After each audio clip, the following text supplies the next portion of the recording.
Okay, now you've picked up the three cubes here recently, and you use your current understanding of density, and you predicted which one you thought was the most dense. Today, we're going to find out if your answer was correct. You also did the same thing with four cylinders, and they were different sizes. Which cylinder was the most dense, and why did you say that? And which cube was the most dense, and why did you say that? Today, you're going to learn what density means and how you can calculate the density of any object. This is what your peers put together, and you could have too.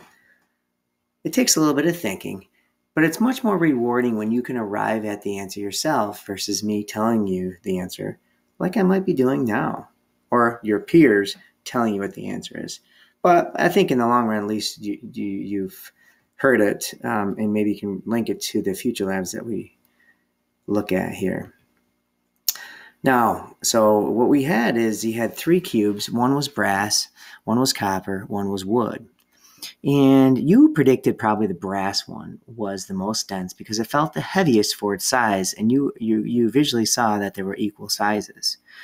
Now, how can some object have a greater mass but have the same volume? It must have more particles, more stuff within that amount of space. So if we look at the brass has 20 particles. 1, 2, 3, 4 times 5 is 20 particles here in one certain amount of space. Copper has here 4 times 4, 16 particles in the same amount of space. And wood has, in this case, 3 by 3, 9 particles in that space. So there's a lot less mass in the same amount of space. So that's why it felt so much lighter. You saw that the students here in group 2, they also made the particles different for different substances, as we have learned in our previous unit. So, which did have the greatest density? You were correct by saying the brass.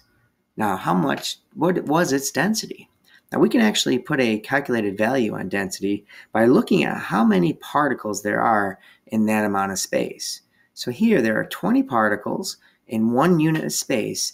We could say that the density is 20. Here, there's 16 particles in the same amount of space. We're going to call the space 1. Therefore, this density would be 16. The wood, on the other hand, has the least amount of mass, the fewest number of particles, 9, in the same space. We're going to say the density of the wood would be 9. So what does density actually mean? It actually means the number of particles per square area, or area that you have here, how heavy something is for its size. And what we're going to learn here now, it really means the amount of stuff in a given amount of space. Brass has more stuff in the same amount of space, therefore has a greater density. It also means the amount of matter in a given amount of space. Matter is mass, space is volume, so it can actually be calculated by taking the mass and dividing it by its volume. So mass divided by volume. If you ever forget in the future, you can think M comes before V in the alphabet, mass. But try to remember density is the amount of matter, which is mass, in a given amount of volume here. Okay, so how do we actually figure out the density using 3 different cylinders that are different sizes? Now, what you didn't know is that all 3 cylinders had exactly the same mass or similar masses. You'll find that out later here today when we grab the triple beam balance. So the smallest one, which was the little copper one, the brown one, had 12 particles in 1 unit of space. So as we learned before, the density would be 12 divided by 1, or 12. Okay, so there's 12 particles in a certain amount of space. Now here, there are still the same 12 particles, but they're spread over 2 units of space. So here we would actually, to find out, compare densities, you really want to find out how much matter is in the same space. Here we can actually visually see that the answer is 6. But how do we get 6? We take 12, which is the total mass, how many little green particles there are, and the 2 units of space. There's 1 unit here, another unit of space, there's 2 units of space, so 12 divided by 2 is 6. So the middle one would have a density of 6, which is less dense than the biggest one because the same mass is spread over a greater amount of volume.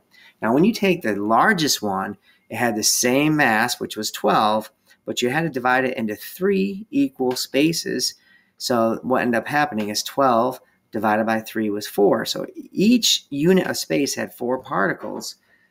So therefore, it's less dense than the copper one, which had 12 in the same amount of space.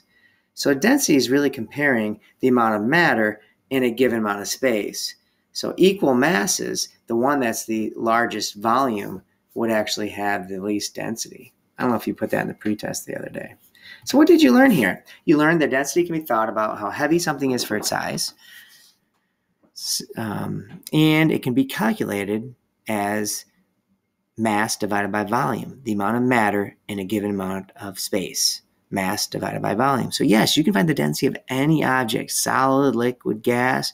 You can even find how dense you are. And actually, you can even use that to figure out your muscle percentage of your body by looking at some density. But we're not going to do that here today. Okay, so hopefully you learned something, and hopefully you can continue to take this with you through activities 2, 3, 4, 5, 6, 7, and whatever activities it takes us to really understand this concept of density.